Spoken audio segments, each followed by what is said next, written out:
찬바람 쌩쌩 부는 겨울이면 자연스레 생각나는 간식들이 있습니다. 호빵, 호떡, 군고구마까지. 하지만 겨울 간식의 대표 주자는 바로 붕어빵이죠. 머리, 꼬리, 지느러미, 어디서부터 먹을지 고민하는 재미와 밀가루 반죽과 팥의 조화. 듣기만 해도 군침이 돕니다. 곳곳마다 풍겨오는 고소한 냄새와 모락모락 피어나는 하얀 연기가 반겨주곤 하였는데 요즘같이 추운 겨울에도 붕어빵집 왜 보이지 않는 걸까요?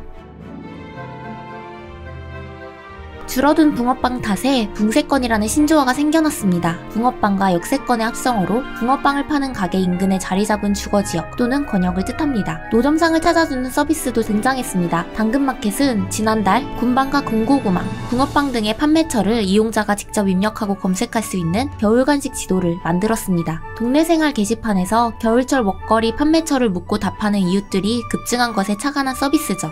이 밖에 가슴속 3,000원 등 노점상 위치를 알려주는 앱들도 스토어에서 인기를 얻고 있습니다. 구글 오픈맵을 활용한 대동 풀빵 여지도는 지난 2017년 11월 대동 붕어빵 여지도로 시작해 2018년 11월부터 대동 풀빵 여지도로 운영되고 있습니다. 수많은 네티즌들이 붕어빵 노점상의 위치와 정보를 공유하며 완성된 지도인데요. 서울뿐 아니라 전국 8도를 카테고리로 나눴으며 개점시간, 폐점시간, 맛 종류, 카드 결제 여부까지 세세한 정보가 모여 있습니다. 불과 몇 년 전만 해도 길에서 흔히 보이던 붕어빵을 언제부터 직접 찾으러 다니게 된 걸까요? 농수산식품유통공사에 따르면 지난 8일 기준 붕어빵의 핵심 재료인 국산 팥 도매 40kg 가격은 44만 4,750원으로 1년 전보다 43.4% 올랐습니다. 수입산 팥 가격도 23만 1,600원으로 30%가량 뛰었죠. 팥 가격은 물론이고 가스비도 오르니 인건비도 안 남는다면서 하소연하는 상인들이 늘고 있습니다. 실제로 3개 1,000원에 팔던 붕어빵을 2개 1,000원으로 가격을 올려 팔거나 붕어빵의 크기와 팥의 양을 줄이고 개수를 늘려 판매해야 겨우 단가를 맞출 수 있는 상황인 거죠.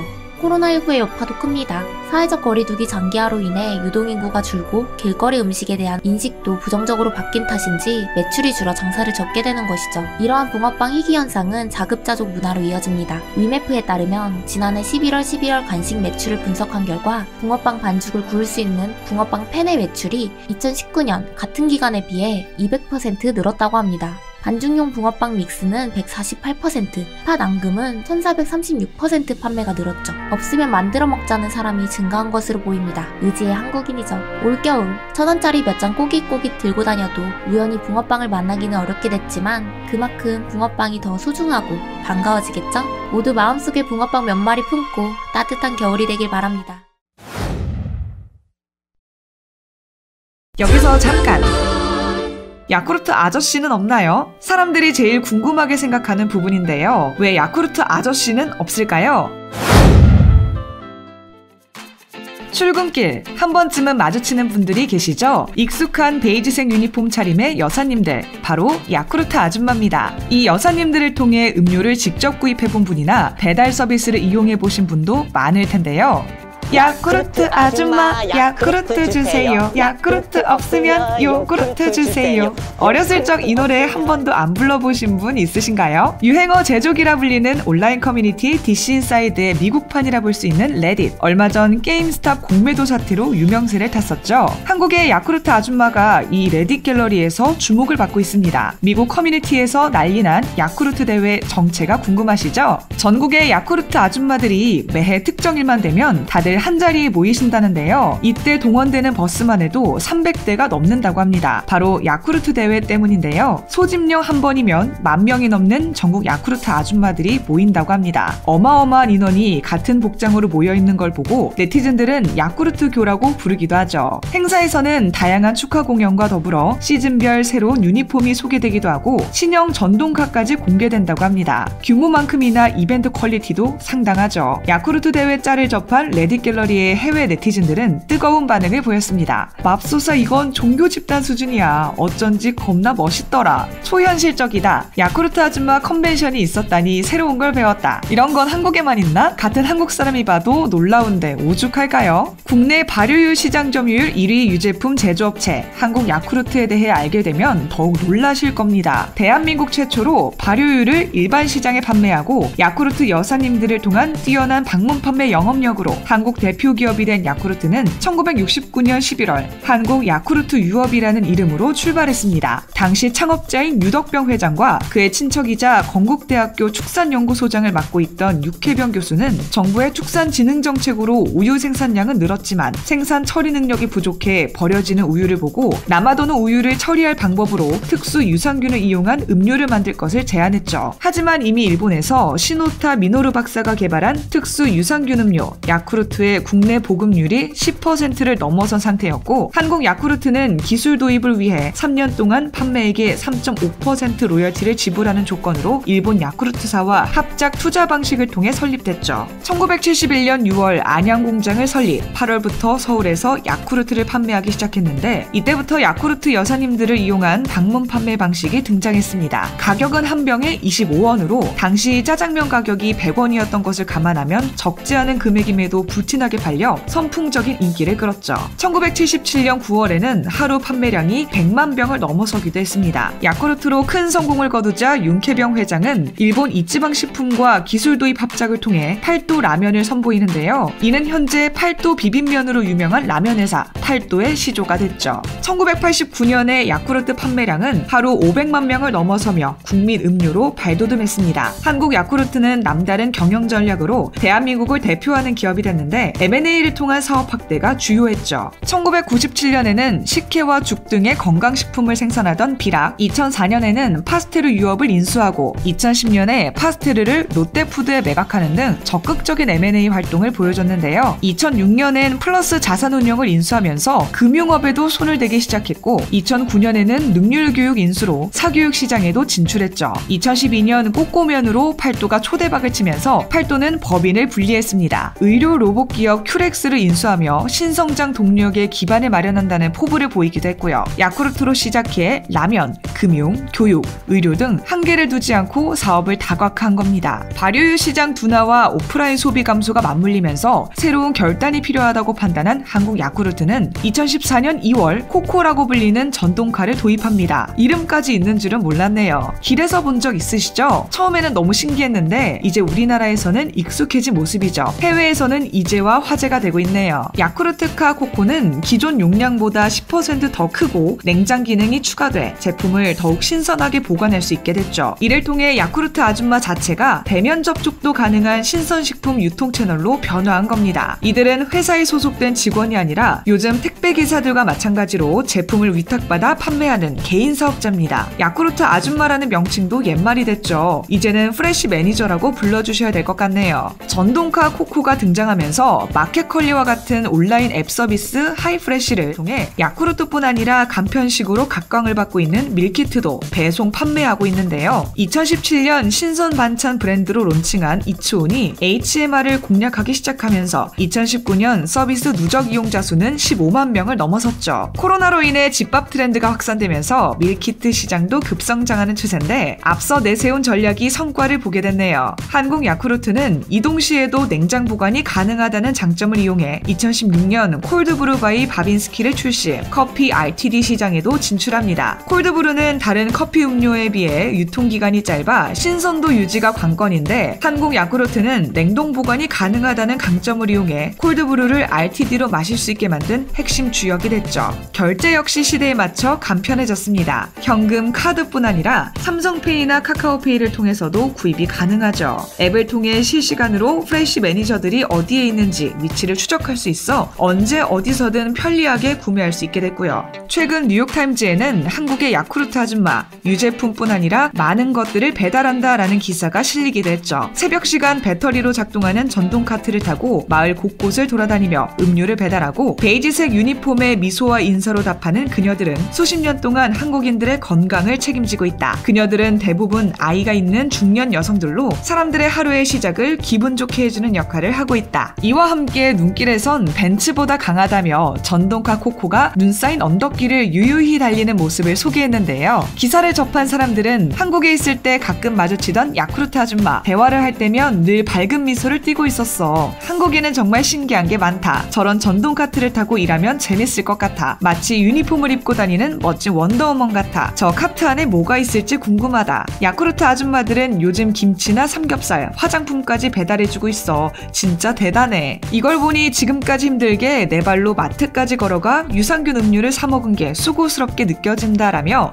한국만의 문화로 자리 잡은 야쿠르트 아줌마에 대해 호기심과 부러움을 표현했죠. 야쿠르트 아저씨는 없나요? 사람들이 제일 궁금하게 생각하는 부분인데요. 왜 야쿠르트 아저씨는 없을까요? 신기하게도 지금까지 남성이 지원한 적이 없고 한국 야쿠르트에서도 뽑을 계획이 없다고 합니다. 육아와 일을 병행하는 주부들을 위해 만들어진 직업이었기 때문인 것 같은데요. 야쿠르트 아줌마 브이로그 같은 유튜브 영상을 통해 프레시 매니저들의 일상을 살펴보면 이해할 수 있죠.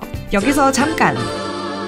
한국 야쿠르트가 일본 기업인 줄 알고 계시는 분들 간혹 계시는데요. 처음 일본의 도움을 받아 기술을 들여온 건 사실이지만 한국 야쿠르트와 일본 야쿠르트는 엄연히 다른 기업입니다. 야쿠르트는 요거트의 일본식 영어 발음에서 탄생했죠. 인지도 탓에 명칭을 그대로 사용하고 있긴 하지만 한국 야쿠르트는 엄연히 토종 한국 기업입니다. 한국 야쿠르트는 여름철 야쿠르트를 얼려 먹는 소비자들을 위해 선보인 거꾸로 먹는 야쿠르트나 빅사이즈의 야쿠르트 등 야쿠르트 제품에도 차별화를 두고 있죠. 온라인 시장 확대로 방문 판매 문화가 거의 사라진 요즘에도 변화된 모습으로 우리 곁에 남아있는 프레시 매니저님들, 출근길 아침마다 눈에 띄던 분들이 보이지 않게 되면 섭섭할 것 같은데 다행입니다. 온라인 시대에서 오프라인을 강화한다는 것은 자칫 무모한 결정일 수 있는데 오히려 비대면 유통 시대에서 새로운 고객과의 접점과 유대감을 형성할 수 있는 전략으로 온오프라인과 디지털 시대, 현대기술의 강점을 살려 차별화를 택한 한국 야쿠르트, 박수를 보내고 싶네요.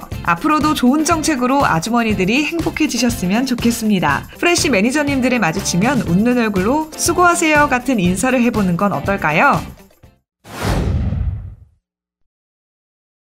삼국지에서 제갈량이 조운을 데리고 강을 건너려고 하는데 남만인들이 그냥 강을 건너면 강의 신이 화를 낸다며 사람의 머리를 제물로 바쳐야 강을 건널 수 있다고 말했죠. 미신 때문에 사람을 죽일 수는 없다고 생각한 제갈량은 사람의 머리를 제물로 바치는 것 대신 좋은 방법을 알려줍니다.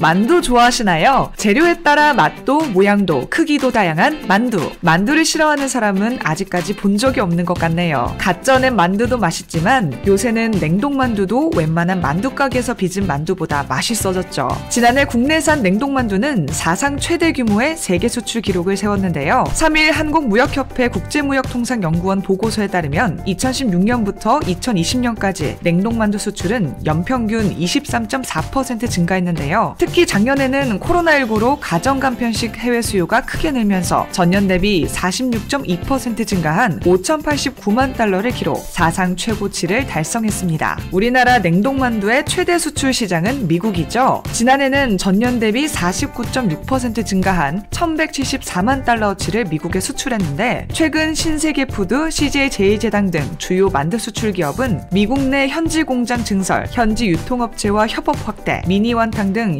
현지인 입맛을 고려한 제품을 내놓으며 현지 시장 공략에 박차를 가하는 모습입니다. 특히 비비고 만두 하나로 매출 1조 원을 돌파한 CJ-제일제당은 미국 중부에 현지 최대 규모의 만두 공장을 짓기로 했죠. 최근 폭발적으로 늘고 있는 미국 내 비비고 만두 수요에 맞춰 공급량을 늘리고 사업도 확대한다는 전략입니다. CJ-제일제당은 미국 사우스 다코타주 스폴스에 17만 평 규모 생산기지 용지를 확정했다고 밝혔는데요. 공장 건설에는 4억에서 5억 달러가 투자된다고 합니다. 600여 개 일자리를 창출해낼 것으로 기대돼 현지 주정부도 전폭적인 지원을 하는 것으로 알려졌죠. 미국 냉동만두 수입 시장 내 한국산 점유율은 2019년 1.6%에서 2020년 2.7%로 늘어나 6위 중국을 제치고 4위 수입국으로 부상했죠. 일본은 한국 냉동만두 2위 수출국으로 2020년 전년 대비 65% 증가한 895만 달러의 수출 실적을 올렸습니다. 일본 냉동만두 시장에서 한국산 한국산 만두의 점유율은 2016년 4.5%에 불과했으나 2020년 17.3%로 4배 가까이 상승했고, 같은 기간 경쟁국인 중국의 점유율은 50.2%에서 35.8%로 하락하며 격차를 대폭 좁혔죠. 그 밖에 필리핀, 베트남, 싱가포르 등 아세안 국가 중심으로 냉동만두 수출이 크게 늘고 있는 추세입니다. 한국식 만두는 피가 얇아 스팀, 스프, 튀김 등으로 다양하게 조리가 가능하고 탄수화물 함량도 적은 데다 만두소에 단백질과 채소가 많아 웰빙 식품으로 해외 소비자들에게 인기를 끌고 있죠. 특히 미국에서 한국산 만두는 간식이 아닌 식사로 자리 잡고 있어 한국 냉동만두의 지속적인 수출 증가가 기대되는 상황입니다. 미국에서는 만두의 영어 표현인 덤플링 대신 한국식 명칭인 만두를 사용하는 사례가 늘고 있죠. 만두라는 이름은 삼국지에 나오는 제갈량이 붙인 것이라는 설이 유력한데요. 원래 중국에는 옛날부터 돼지고기를 반죽에 싸서 쪄먹는 음식이 있었다고 합니다. 삼국지에서 제갈량이 조운을 데리고 중국 남쪽인 남만 지방을 평정하고 돌아가는 길 강을 건너려고 하는데 남만인들이 그냥 강을 건너면 강의 신이 화를 낸다며 사람의 머리를 제물로 바쳐야 강을 건널 수 있다고 말했죠. 물론 이는 남만인들의 미신이었는데 미신 때문에 사람을 죽일 수는 없다고 생각한 제갈량은 사람의 머리를 제물로 바치는 것 대신 좋은 방법을 알려줍니다. 반죽에 돼지고기를 짓이겨 넣고 잘 찐 다음 사람 얼굴처럼 꾸며서 제사를 지내고 강물에 던진 거죠. 이후로 남만인의 머리라고 하여 만두라는 이름이 붙여졌다고 합니다. 일본에서는 이 만두를 만주라고 발음하는데 만주라고 하면 파당금이 들어간 단 과자를 떠올리죠. 우리가 일반적으로 생각하는 만두는 일본에선 교자라고 불립니다. 아무튼 원조격인 중국을 제치고 미국 시장을 선점한 K만두, 그 흥행 돌풍 최전방에 비비고가 있죠. 비비고 만두는 미국 홈쇼핑에 등장하기도 했는데 쇼호스트는 한국식으로 만두라고 발음하면서 한국 왕족들만 먹던 굉장히 특별한 음식이라고 소개했죠. 비비고 만두 어디서 사나요? 캐나다에서도 비비고 살 수 있나요? 비비고 만두를 어떻게 요리해야 하죠? 구글이나 인스타그램에 비비고 만두를 키워드로 검색하면 영어로 이런 질문을 하는 사람들을 쉽게 찾아볼 수 있습니다. CJ 제1재단 관계자는 해외 집밥 수요가 늘면서 미국에선 만두를 식사 대용으로 즐기는 인구가 늘고 있다며 SNS에서 다양한 조리법을 공유하는 이들이 많다고 밝혔습니다. 전 세계적으로 집밥 트렌드가 확산하면서 라면과 만두 등 한국 식품이 인기를 끌었는데 한국 대중문화에 대한 관심이 커진 것도 K푸드 인기에 한몫했죠. 유튜브나 인스타그램을 통해 유명 셰프나 연예인, 인플루언서들은 물론 일반인들도 K푸드를 즐기는 모습이 공유되며 K푸드의 저변이 크게 확대됐는데요. 코로나19로 인해 간편식이 인기를 끌면서 미국의 대형마트에서는 인기 한국 제품인 신라면과 비비고 만두를 두고 몸싸움이 벌어지기도 했다고 합니다. K푸드의 인기 장난 아니죠? 영화 기생충에 등장한 짜파구리 요리법 영상을 자신의 SNS에 올려 공유하며 화제를 모은 오브리 밀러는 평소 방탄소년단 지민의 열혈팬으로 유명한 미국 배우 겸 가수입니다. 오브리 밀러는 야채로 속을 채운 편수 만두를 빚거나 다양한 한국 과자를 맛보는 영상을 제작하는가 하면 최근에 헐리우드 배우 디 월리스와 함께 떡볶이 요리 홍보 영상을 만드는 등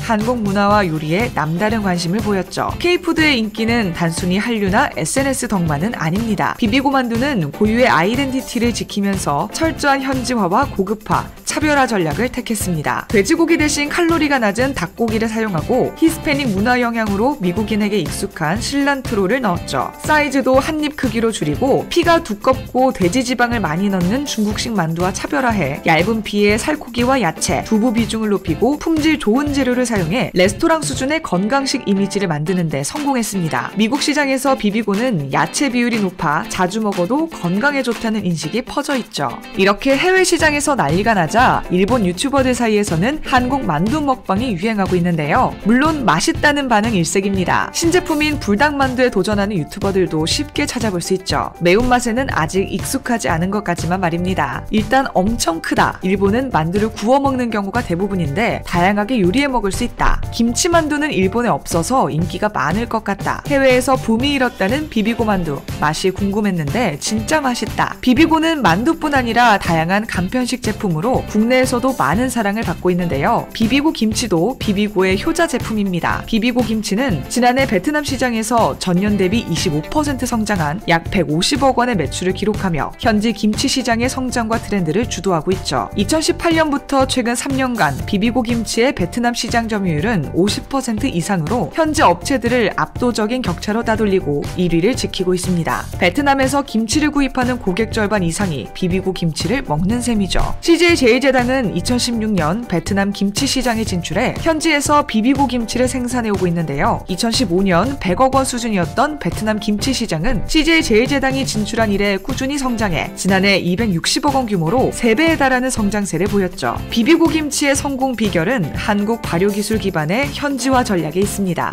베트남은 베트남식 젓갈 등 발효식품과 절임 채소 문화권이라 김치 자체는 현지인에게 거부감이 적은 편이지만 기존의 베트남에서 판매됐던 김치는 지나치게 달고 액젓 맛과 향이 강해 본래 한국 김치가 가진 특색을 찾아볼 수 없었죠. CJ 제일제당은 한식 김치의 본질을 지키면서 소비자 입맛에 맞게 현지화했습니다. 색감을 조절해 거부감을 지우고 비비고 썰은 김치를 주력으로 하되 현지인에게 익숙한 향신 채소인 고수를 넣은 고수김치, 종교적 신념으로 동물성 식재료를 먹지 않는 소비자들을 위해 젓갈을 넣지 않은 베지테리언 김치 등도 선보였습니다. 지금의 인기는 이 같은 연구와 노력의 결과라고 할 수 있죠. CJ 비비고 핫도그는 일본 대형마트에서 인기 음식으로 추천되고 있는데요. 유명마트 추천 인기 음식으로 꼽히면서 비비고 만두에 이은 일본 흥행의 또 다른 주인공으로 관심을 받고 있습니다. 일본 코스트코는 한국 음식 중 꼭 구입해야 할 제품으로 비비고 고메 크리스피 치즈 핫도그를 추천했죠. 크리스피 치즈 핫도그는 치즈가 들어간 핫도그입니다. 핫도그를 한국에서 유명한 길거리 음식으로 소개한 마트는 집에서 정통의 맛을 느낄 수 있다고 어필했죠. 핫도그 속 상부에는 치즈가 들어가 있고 하부에는 소시지가 들어가 있어 개별 포장으로 먹기도 편합니다. 앞서 코스트코는 지난해 비비고 만두와 삼계탕을 추천한 바 있죠. CJ 제일제당은 한류 콘텐츠를 앞세워 비비고의 일본 내 인지도를 높이고 지속적인 피드백을 통해 시장 특성에 맞는 음식을 출시하는 등 일본 공략에 공을 들이고 있습니다. 곧 일본에서도 미국 시장에서와 같은 폭발적인 점유율을 달성하면 좋겠네요. 2013년 선보인 비비고 만두는 출시한 지 1년 만에 1987년 출시 이래 왕좌를 지키고 있던 고향 만두를 제치고 세계인의 입맛을 사로잡고 있습니다. 이는 유통업계가 더 이상 익숙한 맛을 제공하는 데 안주할 수 없는 현대 소비 트렌드를 단적으로 보여줍니다. 익숙해서 좋은 것, 그조차도 맛이라는 절대적인 미각 앞에서는 소용이 없죠. 소비자는 더 맛있는 것을 더 찾게 될 수밖에 없으니까요.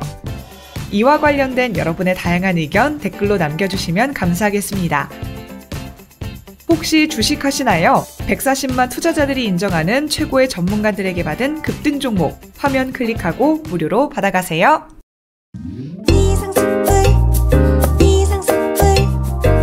주식을 모르면 이상스쿨. 주식 모르니? 이상스쿨.